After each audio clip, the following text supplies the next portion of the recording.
دا په خوست ولایت کې د شهدا او معلولینو چارو ریاست دی.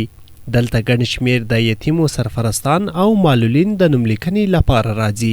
د یاد ریاست د معلوماتو له مخې تر دې مهاله 2900 کورنۍ له دوی سره ثبت شوي. دوی وایي چې دلته د هر راز تعصب مخنیوی شوی او د تېرې ادارې له معلولینو سره له توپیر پرته چلن کیږي. موږ د خوست ولایت شهیدانو معلولینو ریاست په باره کې به دا معلومات راکړم چې موږ سره تقریبا 2900 کورنۍ د شهیدانو دا ثبت دي او په دې کې موږ خپله د امارت والا صرف 200 کسان دي، 200 کورنۍ دي.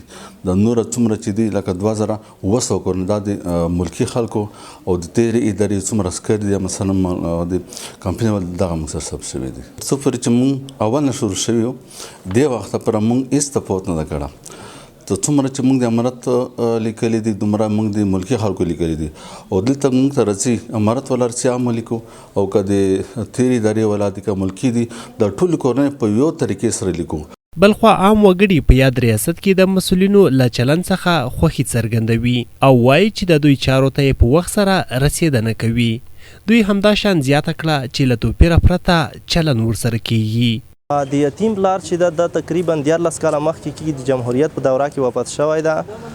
دلته موږ سره اوس کوم تعصب نه ده موجود، یعنی کوم توپیري چلن نه ده موجود. دلته زموږ ورور چې شهید شو او یتیمانو پاتې شول او راغلل دی موږ ورته تسبیح وکړه، ماشومان یې ولیدل، نه بعد موږ دلته سب کړو بیا نه بعد موږ ته زنګ والو روز یې واکسي ماشومان واکسي یتیمان چې دا سره پاتې دي کونډه تیم لري که نه لري د موږ سره همکاري وکړه په دې برخه کې. راغله نه دلته نن زنګ یې ته کړی و د موږ یتیمان یې ولیدل. الحمدلله ښه په صحیح تفصیل ښه په صحیح منظم یې کارونه روان کړي دي. دا نشته چې ته روشه خپل وفاسۍ دریمه کار نه وي. ماموریون کارمندون ښه په طریقه ویلوړ دي، کار یې ښه صحیح روان کړی دی. الحمدلله شکر هزار. د معلوماتو له مخې په یاد ریاست کې د تېرې ادارې پر مهال داسې کسان هم ثبت شوي چې نه معلول وو او نه یې هم یتیم درلود او پیسې به ورته رسېدلې. خو د اسلامي امارت په راتلو سره په یاد ریاست کې د دا ډول کړنو مخنیوی شوی. یا داسې خلکو چې مړه شوي خو هغې کونډه نه لرله، یتیم نه لرلو، هغه په دې کې ثبت شوي وو.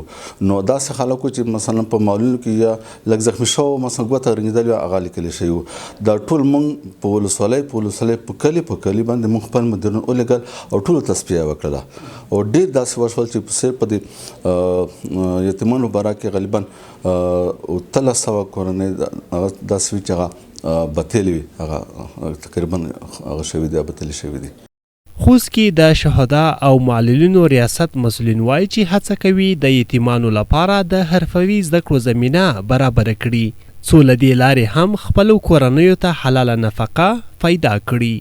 محمد لسر وري، هوریت راډیو، خوست.